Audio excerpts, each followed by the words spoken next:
Minecraft is a game that is played by a huge number of people. A large proportion of those people are going to be under the age of 16.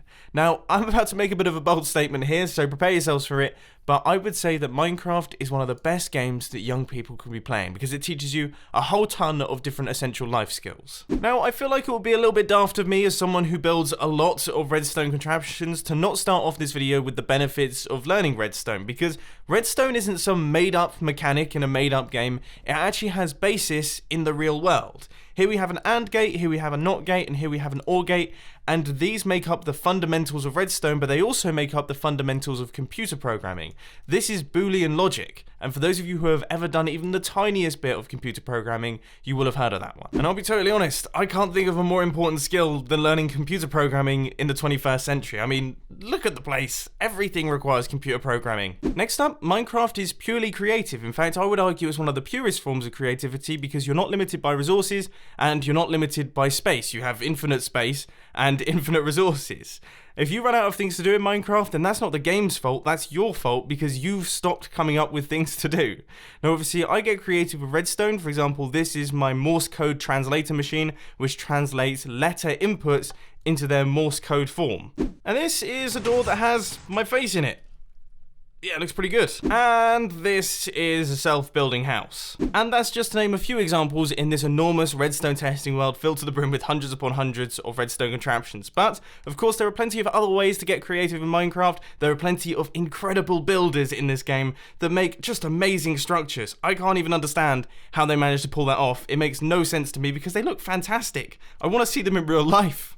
I do a lot of my work in survival mode in Minecraft, and what that teaches you is the importance of planning ahead. There are so many different stages to think of before you start work on a big project. First thing you have to ask yourself is, how many resources am I going to need for this project? How am I going to get these resources? Can I get these resources? And then you actually have to go out and gather up the resources, because it's always better to start off with the resources that you need to do the project, as opposed to starting the project and then having to go out and gather resources and just keep coming back and forth for the things that you need. Just work out how much you need and then you can build it. Then you need to work out, where on earth am I actually going to build this thing? Obviously, if it's a big project, you're going to need a decent sized space to build it. Am I going to do it underground? Am I going to find a clear spot in the world? Am I going to have to do some terraforming to make space for it? What am I actually going to be doing there?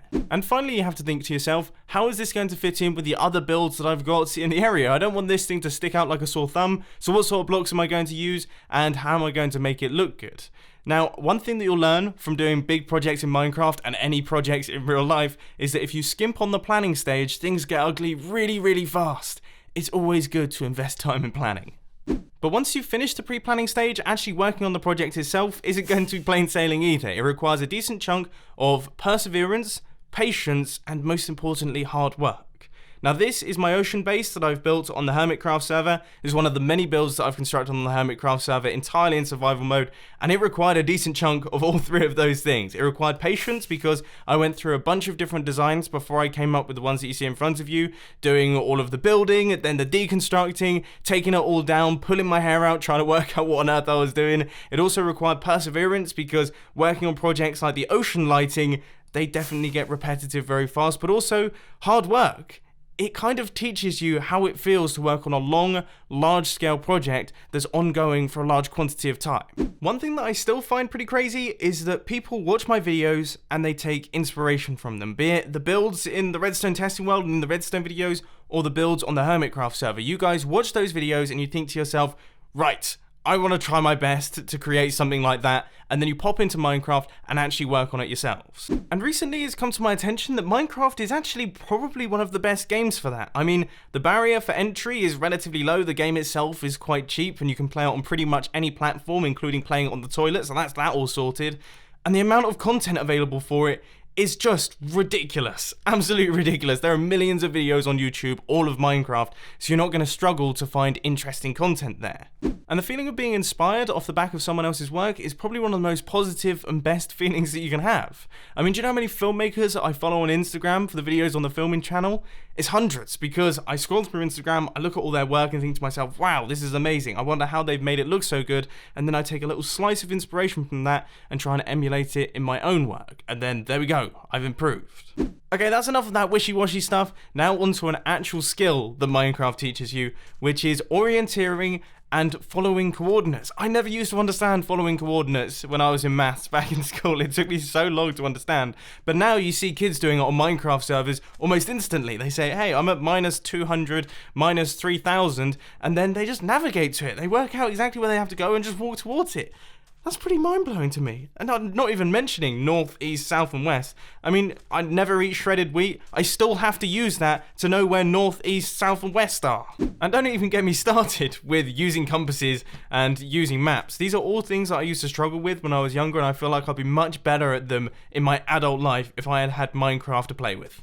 Now, you should probably take this one with a bit of a pinch of salt, but it teaches you the basics of how certain things in life are made. For example, the fact that you have to heat up sand to turn it into glass, and the fact that if you put 2 sticks at the end of 3 diamonds, then it magically turns into a diamond pickaxe. I mean, this sort of knowledge is invaluable. All jokes aside, this is actually a pretty good one. It teaches you about areas and volumes incredibly quickly. I remember in my old maths class, when we were doing area, we were just ticking things off of grids, and volume, we didn't even do in the real world. I think all of it was theoretical in the notebook. Whereas in Minecraft, area and volume, you deal with all the time. If you need to build a 3x3 area of blocks, you're going to need 9 blocks. You need to build a 4x4 area, you're going to need 16 blocks. If you want to build a 3x3x3 cube, then you're going to need 27 blocks. These are all calculations that you do in your head really quickly. But that's not all. Obviously, you've got perimeters. I'd completely forgotten about perimeters, but also the dividing and multiplying of items in their stack form. So say, for example, you've got a project that requires 300 blocks to build. You quickly do the division of 300 divided by 64, and you end up at around about 5. You're doing a lot of stuff there. You're dividing, you're doing some approximations. These are all good skills to have. Okay, I originally said this is a bit of a joke, but you know what? It definitely has some applications for real life, which is playing with fire is generally a bad idea, and generally speaking, things get out of hand far quicker than you were expecting. So don't create situations like this in real life. Just stick to doing them in Minecraft. Anyway, back to the redstone side of things for the time being. The amount of troubleshooting and problem solving that you have to go through when you work on a new redstone project for the first time is completely ridiculous. It's huge because it never works first time. I have never really built a big redstone contraption that has worked the first time I have flicked the lever or hit the button. It always breaks completely, it breaks entirely, and then you have to look into the wiring and you think to yourself, okay, from what I know about redstone, why on earth has that happened? First, you have to look for any issues that you've got with the wiring, maybe some things that are connecting up that shouldn't be connecting up. You patch up any bugs like that, you flick the lever and hit the button, and generally speaking, it still doesn't work. So you think to yourself, okay, maybe I need to change up some of the timings of these repeaters, and maybe I need to fiddle around with some of the circuitry, or maybe do something completely differently and rewire the entire thing. All of these things are going through your head, and you're just trying to solve the issue so that you can reach the end goal of this. It actually working, and I can promise you, if you've spent a lot of hours on something, that is a very rewarding moment. Working as part of a team is often a more fun and faster way of completing large projects, because you can say to the other people, hey, I'm good at this sort of thing, maybe I'll work on this side of the project, and they can all work out their individual jobs inside the team as well, and then you all work together to create something great. Or alternatively, if you're like me, you like to do competitions with people, seeing who can get the most resources, that sort of thing. I mean, that's always hilariously good fun. One other thing that playing with lots of other people teaches you is the value of money. I know, bold statement, so hear me out on this one. But when you're playing with other people, generally speaking, what happens is people begin to trade items, because that makes a lot of sense. People have things that you want, and you have things that they might want as well. So for example, Jim comes up to you and says, hey, I've got 3 stacks of quartz. How much is that worth to you? And you think to yourself, well, you know what? I need quite a lot of quartz, and it takes quite a long time to get quartz. And I've got these diamonds that I have from a mining session that I did the other day. So maybe I'll offer 3 diamonds, 1 diamond per stack of quartz. And then Jim says, no way, that's not enough. I'll take 5. And then you say 4. You kind of barter along, but also you're working out how much the time you've spent is worth to you. If it took you hours to get those diamonds and it will only take you 10 minutes to get that quartz, then obviously you're not going to do the deal. So you start to work out what's worth what to you. I think that made sense. It teaches you to go to bed on time. Minecraft becomes a very scary place when things begin to get dark.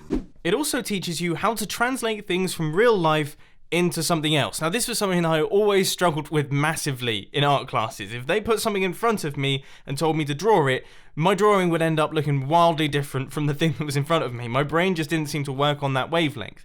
but you're doing exactly that in Minecraft. For example, in front of me, we've got my little town area on the Hermitcraft server as viewed from my camera account, and you can see we've got ourselves a lighthouse and a few little small houses here, and these are all based off of things that I've seen in person. Now, it's not perfect, and obviously it's very tricky to recreate things perfectly from real life into Minecraft, but you give it your best shot, and there's a lot of things going on in the brain to actually make that work.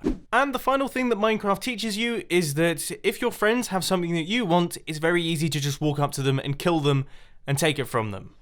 Yeah, that's an important skill. And on that note, I think it's time to end. I hope that you enjoyed this video. If you did, be sure to hit that like button. If you really loved it, then make sure to subscribe. But thanks for watching, guys. This has been Mumbo, and I'm out. I'll see you later.